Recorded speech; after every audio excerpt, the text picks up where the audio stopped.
জর্দা রাইস মানেই কিন্তু একটা প্রবণতাই আছে যে অনেক ঘি অনেক মিষ্টি। যত মুসলিম ভাই বোন আছে তাদের সবাইকে জানাই ঈদের অনেক অনেক শুভেচ্ছা।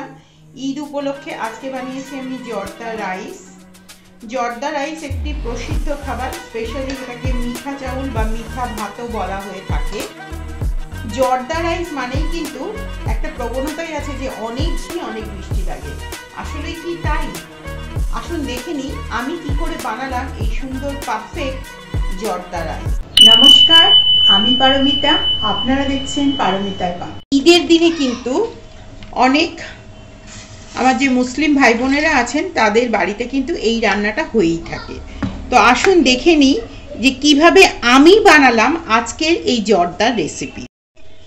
জলটা যখন একটু গরম হয়েছে এই অবস্থাতে আমি দিয়ে দিচ্ছি 2টো তেজপাতা, একটা শুকনো লঙ্কা, একটা দারুচিনি, এটা হলো বড় এলাচ যেটা আমি মাঝখানটা একটু ফাটিয়ে নিয়েছি, এই একটা বড় এলাচ, একটা ছোট এলাচ, জয়িত্রী, অনেকে মিঠে ভাত বা মিঠে চাউলও বলে থাকে, লবঙ্গ, কয়েকটা গোলমরিচ।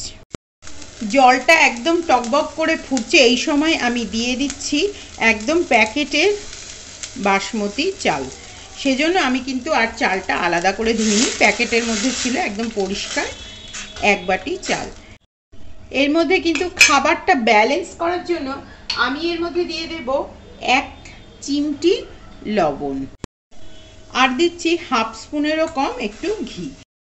এটা কিন্তু সম্পূর্ণ আমি গাওয়া ঘি দিলাম, এর মধ্যে কিন্তু আমি যে রান্নার জন্য যে ঘিটা ব্যবহার হয় সেটা কিন্তু দিইনি, যেহেতু এটা একটু পোলাওয়ের মতন তৈরি হবে। 2 কাপ যখন জল দেব তখন 1 কাপ চাল দেব, এটা হচ্ছে হিসেবটা। এবার ধরুন, এবার যদি কোনো অবস্থাতে আপনারা আরেকটু জল দেবেন ভাবেন, সেক্ষেত্রে কিন্তু গরম জলের ব্যবহার করবেন। এটা ছিল এই রান্নাটার একটা টিপস। এরকম টিপস ও ট্রিক্স পেতে গেলে আপনারা অবশ্যই আমার চ্যানেল পারমিতার পাকঘরকে সাবস্ক্রাইব করে রাখুন এবং তার সাথে সাথে বেল আইকনটা বাজিয়ে রাখুন, কেননা যখনই আমি নতুন রেসিপি দেব আপনাদের কাছে পৌঁছে যাবে আমার চ্যানেলের ইনস্ট্যান্ট নোটিফিকেশন। যার ফলে দেখুন ভাতটা একদম লাল লাল তৈরি হবে। এরকম কাঁচা অবস্থায় থাকবে চালটা, এই সময়ই মেশাবেন, তাহলে রাইসের কালারটা কিন্তু এই সময়ই একসাথে পাল্টে যাবে। এটা অবশ্যই গরম জল ছিল। দেখুন ভাতটা তৈরি হয়ে গেছে, এবার এর জলটা আমি ঝারিয়ে নেব।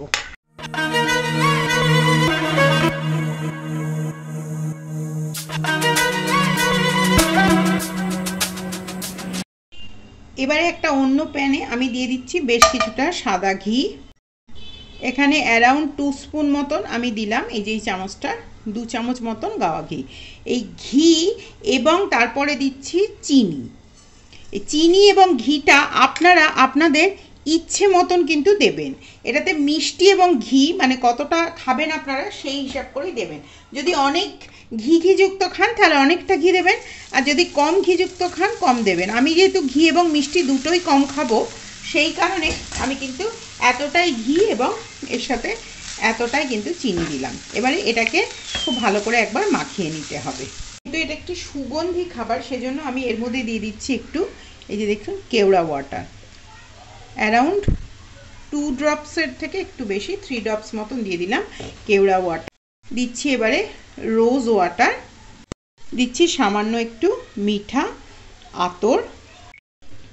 এই চিনি এবং ঘিটা যত মিশবে না তত দেখবেন এটার মধ্যে না একটা অন্যরকমের খাবারে একটা অন্যরকম গন্ধ আসবে, এবং চিনির একটা নিজস্ব রস হয়, তো সেই চিনির রসটাতে কিন্তু 2টো কাজ হবে। একটা হচ্ছে চিনির রসের জন্য জর্দা, যেহেতু সেই জন্য জর্দার কালারটা পারফেক্ট নেবে, চিনিটা যত ক্যারামেলাইজড হতে থাকবে ভেতরে, এবং তার সাথে সাথে যেহেতু চিনির একটা নিজস্ব রস হয়, তাহলে এই খাবারটাকে না একটা বাইন্ডিং হিসাবেও বেঁধে রাখবে এই চিনিটা। এরকম ছোট ছোট টিপস ও ট্রিপস পেতে আপনারা কিন্তু অবশ্যই আমার চ্যানেলটিকে সাবস্ক্রাইব করে রাখুন এবং তার সাথে সাথে কিন্তু বেল আইকনটা বাজিয়ে রাখবেন, কেননা যখনই আমি নতুন রেসিপি দেব তখনই আপনাদের কাছে পৌঁছে যাবে আমার চ্যানেলের ইনস্ট্যান্ট নোটিফিকেশান। তাহলে প্লিজ অবশ্যই আপনারা আমার চ্যানেলটিকে সাবস্ক্রাইব করতে কিন্তু একদম ভুলবেন না। এটা কিন্তু একদম তৈরি হয়ে গেল। এবারে আমি ওপর থেকে দিয়ে দিচ্ছি বেশ কিছুটা ড্রাই ফ্রুটস। দিচ্ছি একটু কাজু, দিচ্ছি একটু কিশমিশ, দিচ্ছি একটু অ্যালমন্ড, আর দিচ্ছি একটু পেস্তা।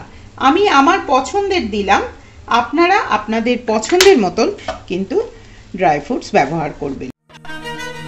একদম পরিবেশন করে নিয়েছি। এবারে আমি ওপর থেকে দিয়ে দিচ্ছি সামান্য আর একটু দিয়ে দিচ্ছি একটু কাজু আর দিয়ে দিচ্ছি একটু। তাহলে এই ছিল আমার আজকের রেসিপি, যে রেসিপির নাম হচ্ছে ঈদ স্পেশাল জর্দা রাইস বা জর্দা ভাত। আশা করি আজকে আমার এই রেসিপিটা আপনাদের ভালো লাগবে। যদি ভালো লেগে থাকে তাহলে অবশ্যই আপনারা আমার সাথে থাকবেন। তাহলে আজকের মতো সবার কাছ থেকে অনেক অনেক ধন্যবাদ এবং